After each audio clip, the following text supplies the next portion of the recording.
quand il y a une journaliste qui m'a appelé pour parler, elle m'a dit qu'elle voulait me poser des questions sur la convergence des luttes décoloniales et queer. Et c'est vrai que j'ai tout de suite, j'ai même pas réfléchi au fait que peut-être j'étais pas légitime pour répondre. Bah ouais. Parce que je suis queer. Enfin, tu vois, et que oui, bien sûr, ok, mais ça aurait été mieux si tu avais eu l'instinct de dire ok, je suis queer, mais là ça parle de queer en plus racisé, de lutte décoloniale et tout.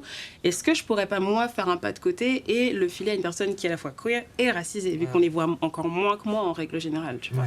C'est surtout ça en fait dont il s'agit, de pouvoir laisser l'espace pour que tout le monde puisse s'exprimer. Et puis j'en suis venue à la conclusion que c'était peut-être aussi moi, tout simplement, le fait qu'on date. Que ça pouvait te mettre à un endroit, dire bon ben voilà, j'ai ma copine qui est une femme noire et du coup bah je sais de quoi je parle quoi.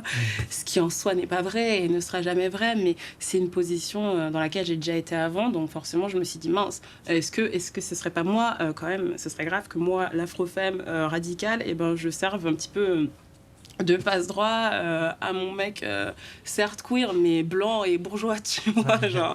Et j'étais vraiment pas à l'aise avec ça. T'as cru que j'allais pas t'écouter? Bah non, t'as préféré renoncer à la relation? Non, bah ouais, pas sur ça, t'es blanc en fait, Océan. Je suis désolée de te le dire comme ça, mais je sais que je suis blanc. Bah et oui, et il faut se mettre à mon endroit, c'est-à-dire que moi, à mon endroit de femme noire, je risque une sanction sociale si j'ouvre ma bouche trop souvent sur le racisme. Je risque d'être considérée comme en colère, comme belliqueuse, tous ces trucs-là qu'on appose facilement. Donc c'est beaucoup plus difficile de sortir de ce silence-là en tant que personne racisée et d'invectiver une personne blanche et de dire hey, « ce que tu fais, c'est pas correct ». C'est m'exposer aussi à du harcèlement en ligne, à machin. Enfin, tu vois, ça existe, Océan.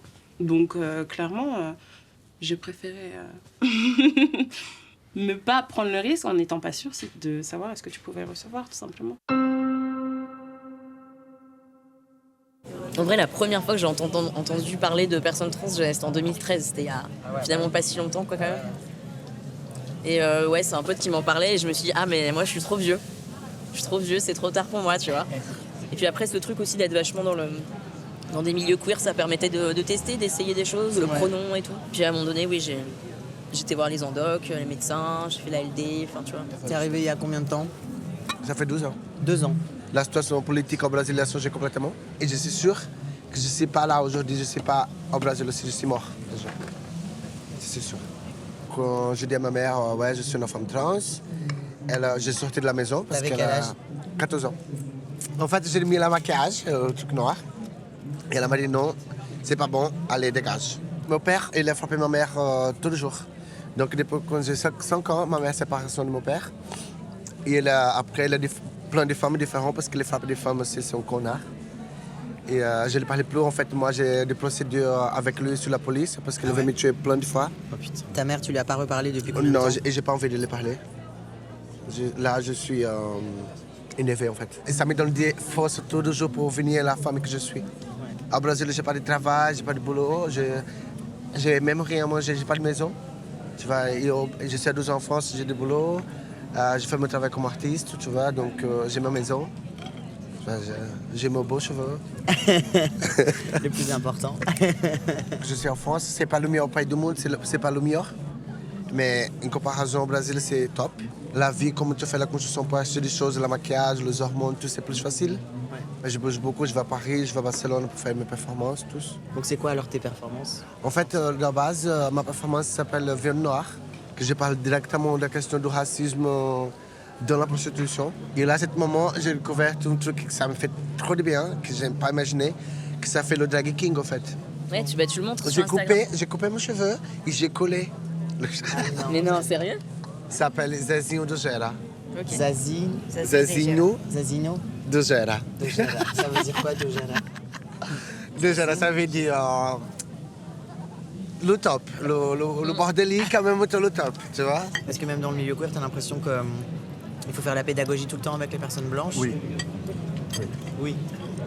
Tout le temps. Je peux pas dire qu'il n'y a pas de racisme dans le milieu queer, c'est sûr.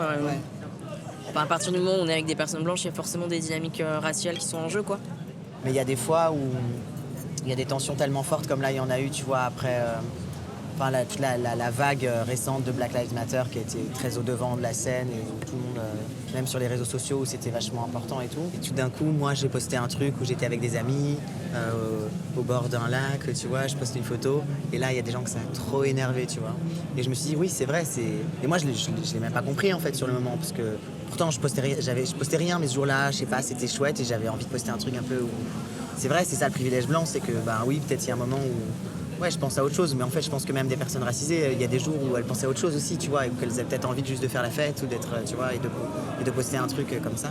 Toi, tu fais ça parce que tu as la confortabilité, mais nous, non. Tu vois, si on va dans un bar, on sait que ça va qu'on va se comporter. S'il y a des gens qui nous regardent, si on va dans le magasin, tous, on n'est jamais tranquille pour ça. Dans les lieux de plaisir, en fait, il y a accès comme une concurrence pour l'espace, en gros.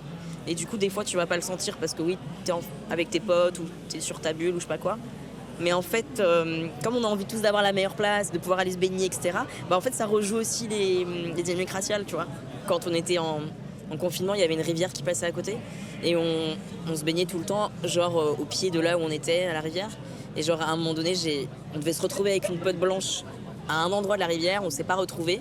Et je suis là, au milieu de la rivière, et il y a une femme blanche avec ses enfants qui attend sur la rive que je parte pour aller se baigner avec ses gosses, tu vois. Et moi, j'étais là avec mon téléphone et j'étais en mode, mais tu sais, j'avais vraiment conscience de ce qui se passait, tu vois. Qu'est-ce que vous diriez qui est le plus gros défaut des personnes blanches dans la communauté ou pas dans la communauté? Comme ils voient que ta couleur de peau, du coup, ils se disent, bon, en fait, c'est une personne qui est pas des nôtres, quoi. Cette idée un peu de queer égal blanc, quelque part, tu vois. Ah ouais. Et... Enfin, je trouve cette idée, elle est un peu flottante quand même et elle existe, quoi. Dans la société, c'est ce truc d'escalader, de pas écouter, d'être dans la défensive. De justifier. Ouais. Mais ça, Et c'est... je crois que de nous expliquer comment faire des choses dans la vie de nous, non? Ouais. Je sais comment, comme tu parles de racisme, après, mais ça c'est la solution, le truc. Oui. Tu vois? Ah non, mais tu devrais aller à outrance. Oui, c'est vrai, mais bon. Merci, hein, je ne savais pas ça. Merci pour me dire. Merci pour m'expliquer, je vais poster sur le Facebook là. Donc, je vais sauver la vie là, de tout le monde.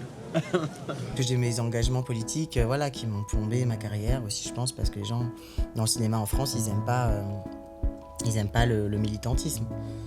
Sauf quand t'es déjà très connu, comme Mathieu Kassovitz, ou je sais pas quoi. Là. Quand t'étais Gwyn, tu passais pas non plus... c'était pas... peut-être que t'es juste pas très bon acteur, quoi. Je fais mes trucs, c'est cool, mais j'aimerais bien faire pas que mes trucs, tu vois. Ah, j'ai un message de Ludi. Oh putain, tu peux me filer le numéro d'Océan, si possible, urgent, t'aimes. Ludi Vincent. Ouais. Mais non. Ouais. Ah mais attends, c'est un truc de ouf. Mais qu'est-ce qui se passe? Pourquoi? Mais tu sais que je pense qu'elle me kiffe, hein. Parce que... Non mais Mika. C'est pas... Non mais je me fais pas un film. Mika, je te dis juste, elle me suit sur Instagram. Oui, comme plein de gens. Oui, non mais elle regarde mes stories. Oui, enfin, on s'en fout, enfin, tu vois Mais ce que je veux dire. Ça veut rien dire. Non, mais ce que je veux dire... Suit parce que t'aimes bien, peut-être. Oui, bah elle m'aime bien, moi je pense qu'elle m'aime bien. Mais non, Et regarde, hier j'ai posté moi aussi, je une regarde photo plus. torse nu assez beau gosse. J'ai posté une photo et je sais qu'elle l'a vue. Propose-lui ce soir, on est ensemble. Non, mais je vais pas lui proposer là maintenant, Bah, avec si. moi. Elle dit urgent, c'est urgent quoi. Oui, mais moi, je veux pas être dans le truc. Si jamais il se passe vraiment Bah, un truc, je veux sentiras, pas tu être... partiras. Comme Non, mais ça. c'est pas possible. Mais si, mais non, enfin, c'est Mais si, ridicule. ça va la rassurer si tu viens au début. On avait prévu de sortir, donc propose-lui de venir avec nous. 19h. Depuis mon cispassing, les meufs hétéros, elles me voient différemment. Les hétéras, comme on les appelle dans le milieu, tu vois, tu sais que c'est Putain, un nouveau mot encore. Je te rends pas compte de l'état de fatigue dans lequel tu mets.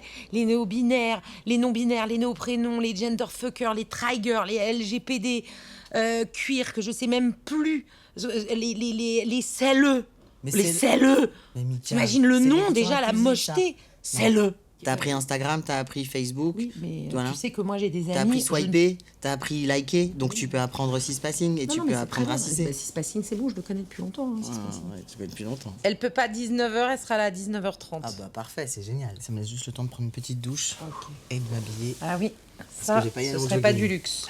Take a seat, find your place. Let's do the party with the golden ticket. With the golden ticket.